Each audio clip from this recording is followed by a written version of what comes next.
한 크리스천 부부가 대판 싸웠습니다. 화가 난 남편은 서재로 들어가서 문을 쾅 닫고 인터넷을 통해서 이렇게 책을 이렇게 찾는, 서치하는 이런 취미를 가진 남편이 책 목록을 이렇게 둘러보면서 마음을 달랬습니다. 그런데 그때 확 눈에 들어온 책이 있었어요. 아내 안에 하나님이 없다. 바로 이 책이다. 아, 그래.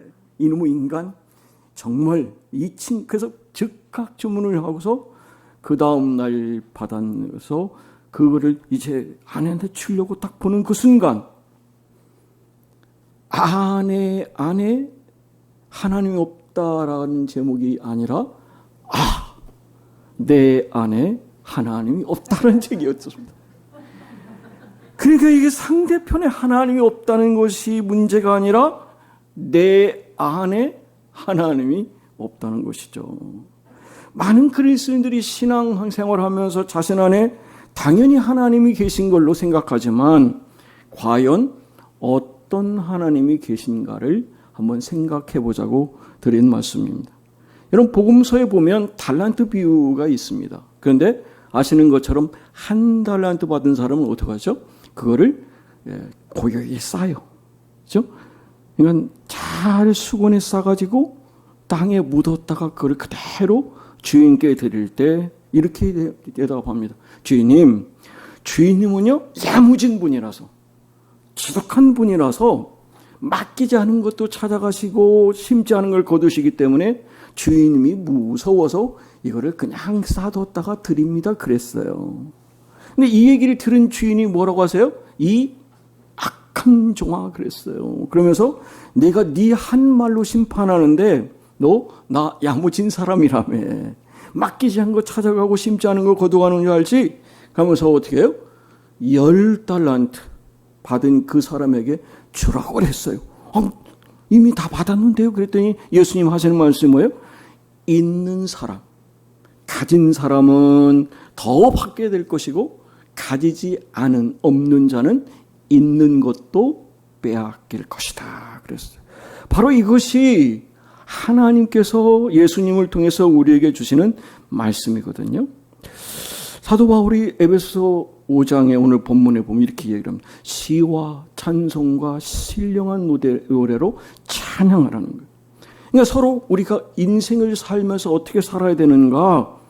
시와 찬송과 신령한 노래로 찬양하고 서로 화답하는 부부, 그리고 마음으로 주께 노래하고 찬송하면서 범사에 예수 그리스도께 항상 감사하면서, 이 말이 와닿아요. 그리스도를 경외함으로 피차 복종하십시오. 이게 여러분 사도 바울이 오늘 본문에 보면 비밀이 크도다 그랬습니다. 바로 사도 바울은 이 결혼, 남편과 아내에 대한 부분을 이렇게 얘기한 이유를 오늘 우리가 본문을 읽었습니다마는 분명히 그렇게 말하거든요. 아내된 여러분, 그래서 남편에게 하기를 주님께 하듯 하십시오 그랬어요. 왜 그래요? 교회의 머리 되심이 예수 그리스도잖아요. 그래서 우리가 가정의 머리로 남편을 두었기 때문에, 그래서 그리스도께 교회가 순종하는 것처럼 아내도 남편에게 순종해야 된다 말씀하세요. 그러면서 남편들에게 말하죠. 아내 사랑하기를 그리스도께서 교회를 사랑하신 것처럼, 그래서 자기의 몸을 온전히 내주신 것처럼 그렇게 해야 된다. 그 이유에 대해서 말씀하세요. 그리스도께서 그렇게 하신 이유는 거룩하게 하시려는 것이다. 그러면서 이렇게 말씀하세요. 교회를 거룩하고 흠이 없게 하신다. 여러분, 우리는 각자 우리의 몸이 하나님의 성령이 거하는 성령의 전입니다. 그리고 우리가 가정이라는 이 공동체를 하나님은 이 땅에 그 어떤 공동체보다 가장 먼저 주신 거는, 하나님은 최고로 가장 우선순위를 가정 공동체에 두시는데 거기에 남편과 아내가 이 아름다운 거룩함을 이루어가는 것을 하나님은 원하신다. 그래서 이 비밀은 크다고 얘기를 하면서 이렇게 얘기를 하거든요. 그러므로 여러분도 각각 자기 아내를 자기 몸같이 사랑하고, 그리고 아내도 자기 남편을 존중하십시오 그랬습니다. 이거를 제가 공동 번역을 봤더니 이렇게 얘기했어요. 나는 이 말씀이 교회와 그리스도와의 관계를 말해준다고 얘기하면서 이 말씀은 우리 모두에게 적용되는 말씀인데, 남편 된 사람은 자기 아내를 자기 몸같이 사랑하고 아내 된 사람은 자기 남편을 존경해야 된다라고 말하고 있습니다. 사랑의 기술이라고 하는 책을 쓴 저자 에릭 프롬은 그 사랑은 뭐라고 얘기하냐면 기술이란 말을 썼습니다. Art of Loving 이렇게 되어 있거든요. 그러니까 단순한 감정이나 운명적인 만남이 아니라 마치 기술처럼 연습하고 성장시켜가는 그런 능력이 사랑의 기술이다. 흔히 사람들이 좋은 사람 만나면 사랑할 수 있고, 그런데 여러분 에릭 프롬은 사랑할 줄 아는 사람이 사랑할 수 있다는 거예요. 그러니까 사랑은 감정이 아니라 의지고 선택이고 지속적인 훈련 과정이다. 그래서 이분이 4가지 얘기를 하는데 와 닿았어요. 사랑의 핵심 요소를 4가지를 그의 책에서 얘기하고 있는데, 첫 번째는 보호라고 되어 있어요. 케어라고 되어 있는데, 그러니까 사랑은 돌보는 거랍니다. 아멘이 없으십니다. 사랑은 돌보는 거. 그러니까 사랑이 있는 곳에는 틀림없이 돌봄이 있다는 거예요. 남편이 아내를 사랑한다면 틀림없이 아내의 건강도 감정도 돌보게 되고, 아내가 남편을 사랑한다면 남편의 기쁨과 아픔을 함께 공유하고 공감하는 것. 그래서 사랑은 말이 아니라 돌봄, 관심. 전 목회하면서도 하나님이 시골에 갔더니 가장 먼저 저에게 주신 게 목회는 돌봄이야. 그러셔서 제 동네 다 할머니들 다 돌보러 다녔습니다. 너무 좋아하셨어요. 아들보다 더 낫다는 얘기를 여러 번 들었고요. 이 땅에 어떤 목회자 그런 사람 있겠냐는 그런 과잉된 칭찬도 여러 번 들었습니다. 예. 별거 아니던데 그게 돌봄이 그렇게 크다는 거죠. 그래서 적어도 우리는 거창한 뭔가보다도 이렇게 내 함께 사는 사람을 잘 돌보는 것이 사랑의 첫 번째 요인이다 그랬어요. 두 번째는 책임이란 말을 쓰거든요. 근데 책임을 뭐라고 했냐면 사랑은 응답하는 것이다. 여러분 책임이라는 responsibility라는 영어를 보면 responsibility가 붙어 있는 거예요. 그러니까 뭐냐면 부르심에 응답하는 능력 이런 거예요. 그러니까 부부로서 하나님은 우리에게 약속을 주시는데 언약이라고 말하고 있거든요. 하나님께서 그 언약을 통해서 우리 부부를 만드셨기 때문에 우리는 하나님의 언약의 부르심에 응답할 수 있는 그 일이 뭐냐? 바로 상대의 그 외로움, 상대의 외침을 듣는 거예요. 저 사람 외로워할 때, 두려워할 때, 도움이 필요할 때 그 부름에 응답하는 게 이 책임이라고 얘기를 하고 있습니다. 그러니까 결혼은 함께 살아주는 것이 아니라 함께 응답해 주는 것이다 라고 말한 거죠. 그래서 귀를 기울이는 사람이 되든. 세 번째는 존경이란 말을 쓰는데, 존경은 있는 그대로 받아들이는 거. 그러니까 이 프롬은 존경은 상대를 나의 소유물로 여기지 않는 것이다. 그러니까 많은 부부의 갈등이 어때요? 상대를 바꾸려고 하잖아요. 주도권 지려고. 그러다 보니까 왜 당신은 그렇게 못하는 거야? 왜 그래? 이런 얘기를 하다 보면 결국 상대를 내 방식대로 만들려고 하는 데 있어서 그분 때문에 싸우게 되잖아요. 그렇죠? 주권 다툼을 하죠. 근데 존경은 상대방이 하나님께서 만드신 독특한 존재임을 인정하는 거다. 그래서 다르잖아요, 여러분. 그런 부분을 여러분 서로 통제하는 게 아니라 다름을 인정하고 그 사람을 당신답게 살아도 괜찮아.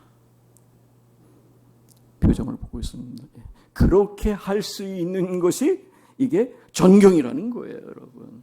우리가 생각하는 리스펙트의 개념이 아니잖아요. 그렇게 사는 거죠. 그래서 이 말이 와닿아요. 존경이 있는 가정에는 자유가 있고 존경이 없는 가정에는 지배와 억압이 있다는 얘기죠. 네 번째 마지막 이해라고 돼. 근데 이해를 이분은 knowledge를 썼는데 끊임없이 알아가는 거라는 거죠. 그러니까 부부는 어때요? 평생 서로 알아가는 거다. 그러니까 진정한 사랑은 상대를 알려는 노력에서 시작된다. 그럼 20대 배우자, 40대 배우자 같습니까? 다르죠. 60대도 다르죠. 80대도 다르죠. 그러니까 이런 부분을 통해서 내가 다 안다가 아니라 계속 알아가는 것. 이게 바로 여러분 지식이라고 이해라고 돼 있어요. 그런데 저는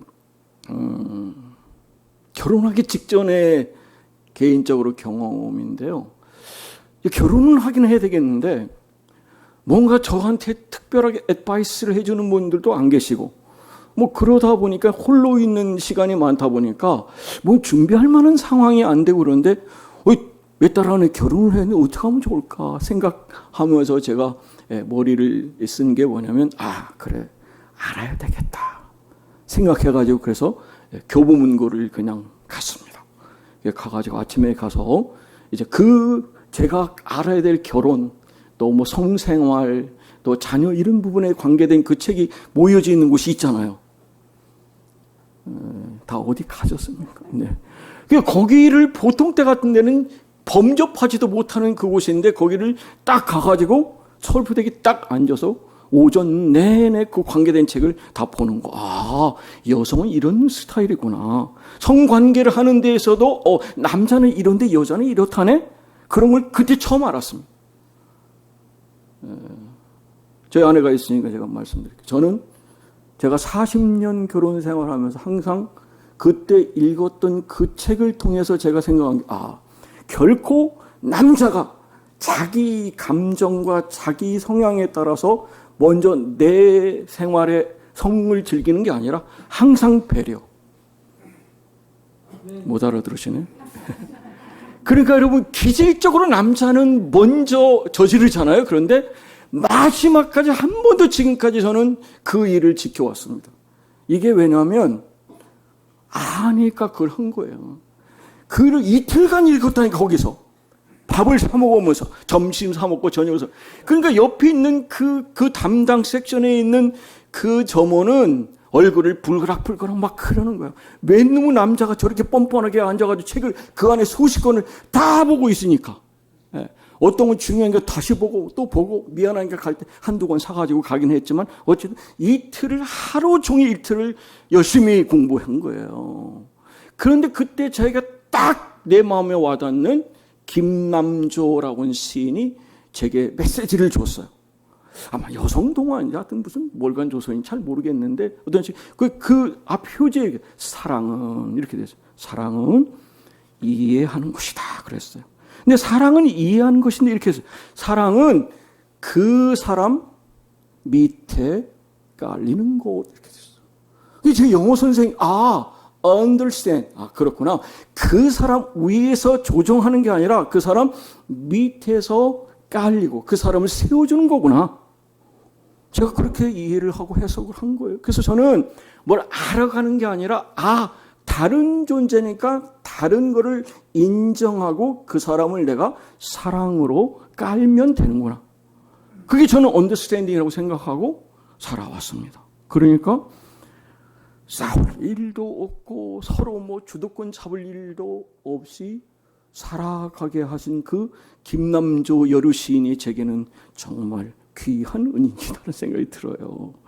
그분의 시가 얼마나 여러분 주옥 같은 시입니까? 너를 위하여를 보면 너를 위하여 나 살거니 소중한 건 무엇이나 너에게 주마.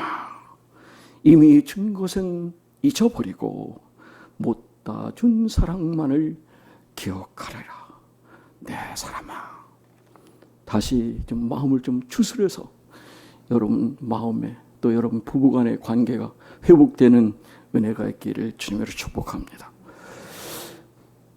사랑의 종소리라는 노래를 여러분 아시죠? 지난주에도 찬양을 불렀는데 저희가 결혼하고 인사하러 다닐 때 그 노래가 그때 이제 막 불려졌을 때입니다. 그래서 뭘 가지고 할까 하다가 생각한 게, 사랑의 종소리 가사가 마음에 와닿더라. 주께 두 손 모아 비나니 크신 은총 베푸사 밝아오는 이 아침을 환히 비춰주소.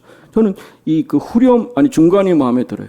하나님 사랑 안에서 행복을 갖게 하소서. 서로 믿음 안에서, 서로 소망 가운데, 서로 사랑 안에서 손잡고 가는 게.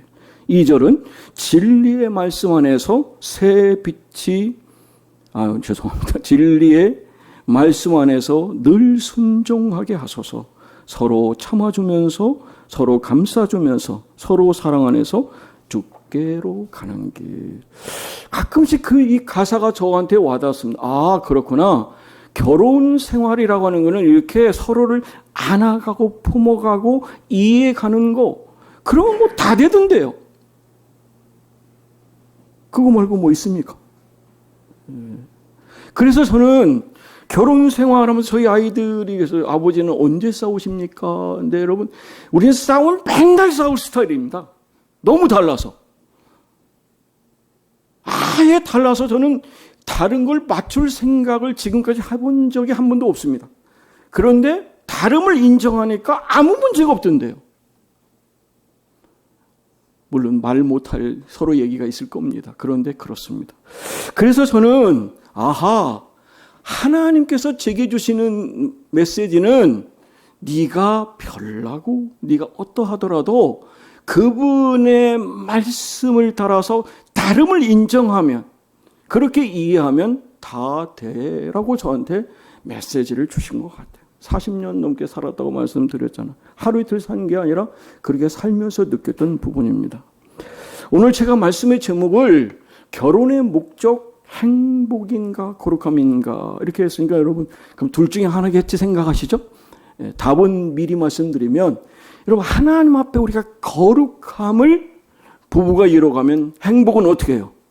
자동으로 따라옵니다, 여러분. 그러니까 여러분, 선택지가 아니라 우리가 하나님 앞에 거룩함, 아까 여러분 사도 바울이 에베소서 말씀하신 그 말씀대로 우리가 이루어가면 보너스로 자동으로 주신다. 할렐루야.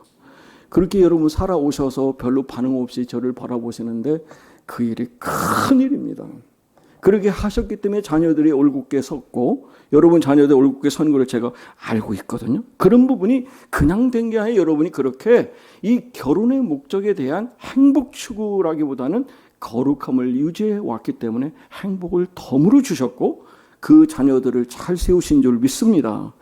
그래서 저는 오늘 말씀을 통해서 이제 정리를 하고 이어가야 될 것 같은데 시간이 저렇게 벌써 갔네요. 분명히 하나님께서 이렇게 얘기를 하셨거든요. 가장 먼저 가정을 세우시고 하신 말씀이, 이러므로 남자가 부모를 떠나 그의 아내와 합하여 둘이 한 몸을 이룰지라. 그래서 이 다바크라고 하는 합하다라는 건 단순히 여러분 그냥 함께 사는 거를 말하는 게 아니라 강하게 붙들다라고 되어 있고요. 끊어질 수 없도록 한 몸을 이뤘다라고 되어 있는데, 저는 더 와닿는 게 뭐냐면, 이거는 우리가 흔히 여러분 뭔가를 계약하는 컨트랙하는 계약이 아니라 커버넌트를 쓰거든요. 이거는 하나님이 우리에게 주신 언약이라는 거죠. 여러분, 계약은 조건이 바뀌면 어떻게 해요? 깨질 수 있죠. 그러나 언약은 사랑과 신실함으로 하나님께서 우리가 이 땅 다는 날까지 지켜가는 것이 하나님의 언약인 줄 믿습니다. 여러분, 만약에 하나님이 똑같은 사람 생각해가지고 막 이렇게 만나게 하시면 너무 좋을 것 같잖아요. 궁합이 어쩌면 이렇게 잘 맞냐 해서 얼마나 좋을까. 근데 왜 하나님은 그렇게 하나도 안 맞잖아. 왜 이렇게 성격이 다르고 생각이 다르고 자란 환경도 다른 그 두 사람을 묶어놨을까요? 행복을 위하셨다면 아마 똑같은 사람을 만나게 하셨을 거라고 저는 생각해요. 근데 왜 다른 사람을 주셨을까요? 서로를 통해서 인내를 배우게 하시고, 용서를 배우게 하시고, 희생을 배우게 하시고, 사랑을 배우게 하셨다. 그러니까 결국 결혼은 나를 행복하게 만드는 그런 공동체가 아니라 나를 예수님 닮게하는 공동체로 세우신 거예요. 그래서 제가 말씀드렸잖아요. 우리의 가정의 궁극적인 목표는 여러분이 아내를 통해서 뭐가 되어야 되는 거예요? 작은 예수로 사랑하는 아내를 품으시고 남편을 품는 것. 그래서 배우자는 하나님께서 내게 주신 가장 가까운 성화의 도구. 할렐루야. 여러분을 거룩하게 하시기 위해서 그분을 함께 살게 하신 거예요. 그분이 바로 그런 거예요. 그러니까 여러분, 그 사도 바울이 이 비밀이 크도다라고 하면서 나는 그리스도와 교회에 대해서 말한다. 여러분, 그리스도와 교회라는 관계처럼 우리는 그런 삶을, 남편은 그리스도처럼 사랑해야 되고 아내는 교회처럼 남편을 신뢰하는 거. 이것이 여러분 온전한 부부의 여러분 순결의 윤리가 되는 거죠. 왜 하나님은 지난주 이어서 말씀을 이어보면 왜 간음을 그렇게 엄중하게 말씀하셨느냐? 그게 단순한 육체적인 죄가 아니고 언약을 깨트리는 겁니다. 그리고 신뢰를 무너뜨리는 죄입니다. 가정을 허무는 거고요. 결국은 그리스도와 교회의 사랑을 왜곡하는 죄인 그런 큰 죄인 겁니다. 그렇기 때문에 하나님은 이 부분에 간음을 하지 말라고 하는 이 부분을 특별히 강조하신 게 바로 거기 있는 거죠. 그러나 기억하십시오. 하나님은 실패보다 회복을 더 크게 말씀하세요. 다윗은 넘어졌지만 회복됐죠. 여러분 시몬 베드로도 역시 3번 부인했지만 다시 회복됐습니다. 지난주에 말씀드렸지만 수가성 여인도 그리고 간음하다 붙잡은 여인도 결국은 새로운 삶으로 바뀔 수 있었던 것은 하나님은 어떤 상황에서도 회개하고 돌아오는 사람을 외면치 않으셨다. 바로 이것이 복음은 죄인을 정죄하기 위한 소식이 아니라 죄인을 새롭게 하시는 하나님의 능력임을 말씀합니다. 여러분 우리가 왜 거룩을 얘기해야 됩니까? 거룩이 무너지면 축복이 오래가지 못합니다. 거룩이 무너지면 사명도 무너집니다. 거룩이 무너지면 가정이 무너지고 교회가 무너집니다. 그래서 교회의 가장 큰 능력은 어떤 시스템 이런 것이 아니라 사람의 숫자가 아니라 거룩함을 유지하는 교회인가? 저는 그게 가장 중요하다고 봅니다. 바로 그 거룩함을 향하여 또박또박 걸어가는 공동체 저와 여러분 되시기를 주님의 이름으로 축복합니다. 그러니까 오늘 말씀에 보면 너의 몸은 성령께서 거하시는 거룩한 성전이다. 여러분 우리가 거룩해진 이유가 우리 거룩해서가 아닙니다. 하나님께서 우리 안에 성령을 부어주셔서 거룩한 영이 우리 안에 계심으로 그분을 인정하는 사람에게 하나님은 거룩함을 주신다. 그래서 거룩은 우리의 그냥 노력과 결과가 아니라 하나님의 성령이 우리에게 베풀어 주시는 선물인 줄 믿습니다. 그래서 우리가 정말 행복한 성도가 되기를 원하는가, 거룩한 성도가 되기를 원하는가 말씀드리려고 하는 게 아니라 거룩한 사람에게 하나님은 하늘 기쁨을 주세요. 하늘 평안을 주세요. 그게 여러분 최고의 행복 아닙니까? 그게 저는 그래서 거룩은 하나님과의 관계 속에서 옵니다. 이런 행복은 상황에 따라 흔들릴 수 있지만 거룩은 하나님과의 관계이기 때문에 영원한 생명의 향기를 우리에게 부어주시거든요. 그래서 하나님 앞에 거룩하게 사는 것, 그러면 하나님이 가정을 지켜주십니다. 자녀를 지켜주십니다. 우리의 신앙을 끝까지 지켜주실 줄 믿습니다. 그래서 우리가 성령의 힘으로 순결을 지키라고 하는 이 부분에서 말씀을 제가 지난주에 드렸는데 꼭 기억하셔야 돼요. 말씀으로 여러분의 마음을 지키시기 위해서 제가 바이블 러버가 되기라고 말씀드렸거든요. 왜? 하나님 말씀은 살아있는 말씀, 활력이 있는 말씀, 자외 어떤 날 쓴 것보다 예리하다고 했다는 거. 그분이 어떤 지금도 살아있는 말씀, 생명의 말씀, 이 말씀을 왜 붙잡아야 되는지요? 여러분 음란을 이기는데 가장 역할하는 게 누구냐면 사탄이거든요. 그런데 여러분 사탄을 물리칠 수 있는 유일한 공격 무기는 뭐밖에 없어요? 성령의 검인 말씀. 할렐루야. 그래서 우리가 말씀을 붙잡으면 됩니다. 다윗이 그랬습니다. 내가 주께 범죄하지 않기 위해서 주의 말씀을 내 마음에 두었습니다. 할렐루야. 여러분 보물처럼 간직했던 그 말씀이 그를 살린 거예요. 하루에 여러분 스마트폰을 얼마나 보고 계십니까? 얼마나 여러분 영화를 보고 계십니까? 여러분 우리는 가장 많이 보는 거에 영향을 받게 되어 있습니다. 말씀을 가까이 있는 사람은 말씀이 생각을 지키고 생각을 지키면 삶이 달라질 수 있다. 그리고 말씀드린 두 번째는 성령으로 기도하라. 예수님 말씀 시험에 들지 않게 깨어 기도하라 하겠습니다. 그러니까 영혼이 깨어있는 상태를 유지하는 게 여러분 기도입니다. 여러분 뭘 주세요가 아니라 적어도 저와 여러분이 성숙한 사람으로서 뭐를 달라고 하는 그런 기도가 아니라 정말 내 영혼이 깨어있는 상태를 유지하기 위한 그 관계 형성에 여러분 기도를 하시는 것. 그러면 여러분 결국 그 기도의 자리에 사탄은 범접할 수 없습니다. 그래서 오늘 여러분 그 유다서 1장 20절에 보면 사랑하는 자들아 성령으로 기도하라 그랬습니다. 우리의 연약함을 도우십니다. 말할 수 없는 탄식을 우리에게 간구하시는 분이 누구세요? 중보 기도하시는 성령 하나님. 그래서 기도를 통해서 하나님 나를 변화시켜 주시고 유혹이 없어지는 것이 아니라 여러분 유혹보다 하나님을 더 사랑하는 사람이 되면 유혹은 자연스럽게 우리와 관계없이 가게 돼 있어요. 그래서 그런 부분을 또 말씀드렸는데 가치 있는 일에 여러분 인생을 걸어야 됩니다.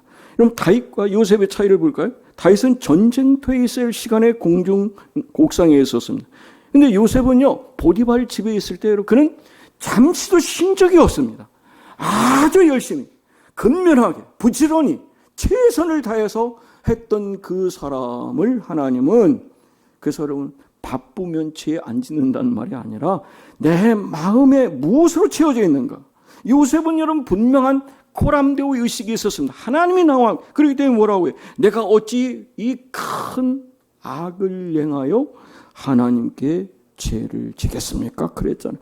그러니까 그렇게 살아간 겁니다. 그러니까 그 집중력 있는 요셉을 하나님은 하나님의 사람으로 그 예비하신 대로 온 민족을 살리는 하나님의 사람으로 사용하셨잖아요. 저는 우리 자녀들이 좀 그렇게 반듯하게 살아날 수 있는 그런 자녀들을 세우는 일에 있어서 이 유혹이 일상화된 이 시대에 여러분 말씀드렸죠. 휴대폰 켜면 모든 게 다 나옵니다. 인터넷 열면 다 옵니다. 예전에는 찾아갔잖아요. 예전에는. 지금은 어떻게 해요? 찾아오잖아요, 여러분. 여러분 그냥 클릭 한두 번만 하면 벌써 모든 세상의 악하고 더러운 거를 다 볼 수 있다니까요. 미국의 유타주 이런 데는 굉장히 보수적인 교회들이 많거든요. 그런데 여러분 주일 예배를 마치고 오후 2시부터 5시까지 가장 음란한 사이트를 검색하는 데가 유타주가 넘버원. 오전에 교회에서 거룩하게 양복 검정거 딱 입고 막 모든 걸 다 했던 사람이 오후에 가면 세상에 오만 못된 짓을 다 집에서 하고 있다는 통계를 보면서 야 정말 사탄은 이렇게 사람들을 겉다르고 속다르게 하는 거구나. 그러니까 다윗도 그런 넘어진 거 아닙니까? 여러분 그 눈으로 보니까 마음이 움직이고 사람을 보냈고 죄를 짓고 이걸 보면 죄는 눈으로 시작해서 마음을 거쳐 행동으로 간다. 그래서 예수님은 눈을 얘기하시고 마음을 얘기하신 거예요. 우리가 마음의 창이라고 그랬잖아요. 그런 부분 예수님은 눈은 몸의 등불과 같다. 그래서 눈으로 들어오는 것이 생각을 만들고 습관을 만들고 인격을 만들고 결국 그 인간의 운명을 좌우한다. 그래서 토마스 하디의 작품의 주제는 Character is Fate입니다. 그러니까 그 사람의 운명은 어디에 결정? 성품 댐댐이가 그 사람을 만든다. 그래서 우리가 중요한 성도의 자세는 뭐냐? 무엇을 보며 사느냐가 중요한 겁니다. 그래서 오늘 말씀 보세요. 만약 네 오른 눈이 너로 실족하게 하거든 어떻게 하라고요? 빼어 내버려라 라고 말씀하고 있잖아요. 그러면 이런 점을 찍어버리라는 말씀하시잖아요. 이게 여러분 왜 이렇게 하나님은 예수님을 통해서 과장법을 사용하실까요? 여러분 이 죄의 심각성을 말씀하고 계신 거예요. 문제는 눈이 아니고 손이 아니고 우리의 마음. 그러니까 눈 빼고 마음 음란하면 또 죄를 짓잖아요. 손을 자르고 마음이 변하지 않으면 또 넘어집니다. 그러니까 예수님 우리의 육체를 훼손하라는 말씀이 아니라 죄와 타협하는 삶을 살아서는 안 된다. 적어도 죄를 향한 태도는 단호해야 됩니다. 단호하지 않으면 여러분 얼마든지 넘어질 수 있는 게 우리 지금 자녀손들이 살고 있는 지금 이 시대이지 않습니까? 요셉이 왜 승리를 했을까요? 보디발의 아내가 날마다 유혹했다고 그랬어요. 날마다. 한 번도 빼줘먹고 수시로 기 있을 때마다 같이 자자 그렇게 유혹을 했는데요. 그 유혹이 한 번으로 끝난 게 아니라 지속되었다는 겁니다. 그런데 요셉은 마찬가지로 그 큰 악을 행하여 하나님께 죄를 지으리까 이 말을 보면 그는 보디발이 무서운 것도 아니고 감옥이 무서워서 거절한 게 아니라 그 안에 하나님이 계신 거. 그래서 말씀드렸잖아요. 코람데오의 의식을 가졌다. 어디에 있든 아무도 본원이 없을 때 그분은 여전히 불꽃 같은 눈으로 나를 보신다는 이 코람데오, 신전의식을 가지고 사는 사람, 그 사람은 경건을 유지하게 하나님 해주신다. 그래서 하나님 그렇게 쓰시지 않습니까? 그 사람이 저는 성령 충만한 사람이에요. 왜요? 성령 충만한 사람은 늘 하나님의 임재를 의식하며 살거든요. 임재 가운데 살거든요. 그렇기 때문에 성령 충만한 사람은 주변의 감시 때문에 죄를 피하는 게 아니라 주님을 향한 그 깊은 사랑이 있기 때문에 그 부분을 피할 수 있다. 사랑하는 여러분, 너희 몸은 너희 것이 아니라고 말씀하시죠? 하나님의 성전이라고 했어요. 그리고 말씀하시기 값으로 산 것이 됐다는 겁니다. 결코 이것은 값싼 게 아니라 예수 그리스도의 보혈, 그를 통해서 우리는 샀기 때문에 우리의 눈도 생각도 몸도 시간도 다 하나님의 것이다. 이게 여러분 하나님이 우리에게 속박을 주시는 게 아니고 우리를 여러분 하나님의 사람으로 그리스도 안에서 진정한 자유를 누리게 하신 그 은혜를 부어주신 거예요. 말씀을 마치겠습니다. 디지털 시대를 우리는 살고 있고 여러분 자녀손들은 아마 핸드폰 뺏으면 할아버지의 관계를 끊을걸요? 그럴 겁니다. 네네. 그 정도로 지금 그게 무서운 용기가 되는데 여러분 그 아이들이 지금 그 눈을 지키는 게 어느 시대보다 어렵습니다. 그러니까 여러분 의도적인 결단을 하자면 넘어질 수밖에 없고 그런 지금 시대에서 차라리 저희 때는 그런 부분 안 가면 되잖아.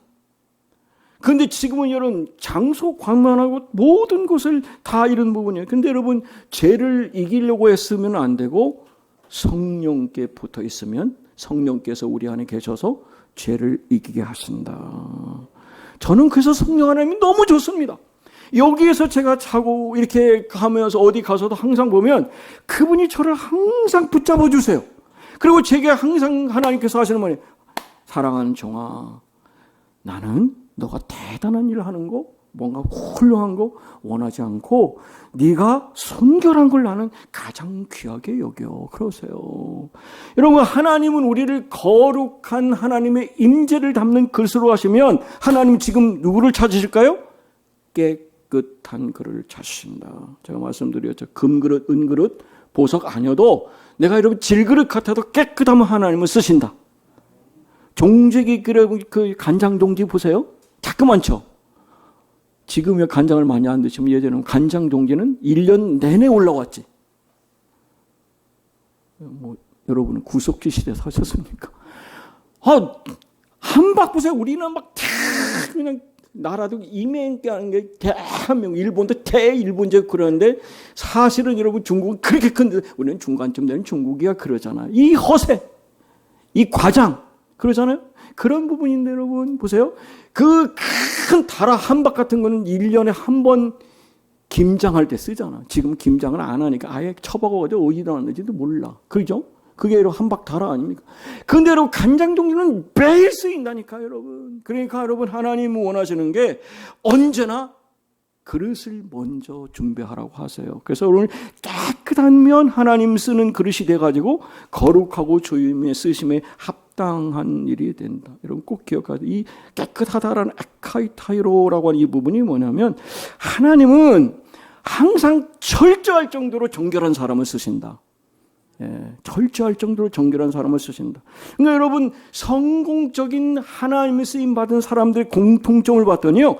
자신을 정결하게 했어요. 다윗이 고백하잖아요. 정결한 마음을 주시옵소서 정직한 영을 내 안에 새롭게 해주시고 그게 여러분 다윗이 깨달은 최고의 겁니다. 그래서 모세도 그랬고 요셉도 그랬고 다니엘도 그랬고 다 그들이 넘어질 수 있는 상황이지만 뜻을 정했고 거룩함을 유지하는 데 있어서 보면 완벽해서 쓰임받은 게 아니라 깨끗하기 때문에, 거룩함을 사모했기 때문에 하나님은 사용하셨다. 왜 사탄은 우리를 여러분 음란을 통해 넘어뜨리려고 합니까? 순교를 잃으면 영적 권위가 무너집니다. 여러분 말씀드렸잖아요. 한국의 대단한 교회 목회자들로 그 넘어지고 나니까 여러분 모든 사람이 다 그를 어떻게 해요? 존경하지 않고 얼마나 이거는 얘기. 그 수십 년, 아니 가족으로 보면 할아버지 아버지부터 막 수백 년 넘게 온 그 모든 걸 한순간에 잃어버리잖아요. 거룩함을 놓치면 이렇게 사탄은 할 수 있는 방법이 뭐냐? 영적인 권위를 잃게 되면 기도가 약해지고 예배가 무너집니다. 말씀이 안 들립니다. 담대함이 사라집니다. 그러니까 어떻게? 사탄은 성도를 죄 하나로 끌어내는 게 아니라 사명 전체를 무너뜨리는 겁니다. 그게 바로 삼손이 그랬습니다. 엄청난 힘을 가졌는데 유혹 앞에 넘어졌습니다. 여러분 임재가 중요하지 힘이 아니라는 말씀이에요. 그러니까 여호와께서 자기를 떠나신 줄을 알지 못했다. 이 얼마나 두려운 말씀이세요. 저는 그 부분을 항상 의식합니다.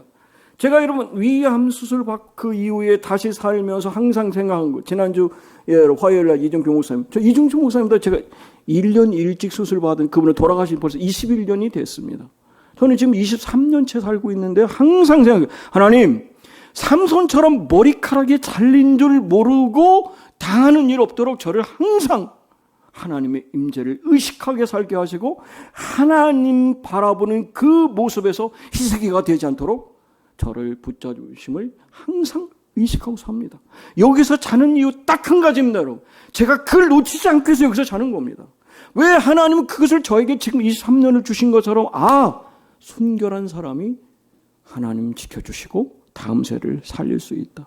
여러분 아버지가 거룩하면 자녀들도 거룩함이 흘러갑니다. 여러분 자녀들을 거룩하게 세우기 위해서 여러분 먼저 거룩하셔야 되고요. 여러분 기도는 어머니 기도는 누구를 살려요? 자녀를 살립니다. 부부의 신실함은 다음 세대의 신앙을 세우고요. 그래서 한국 교회가 우리 교회가 회복할 거는 많은 행사 이벤트가 아니라 거룩한 아버지와 거룩한 어머니로 사는 것인 줄 믿습니다. 그래야 가정이 살고 교회가 살고 이 민족이 살아나는 것이죠.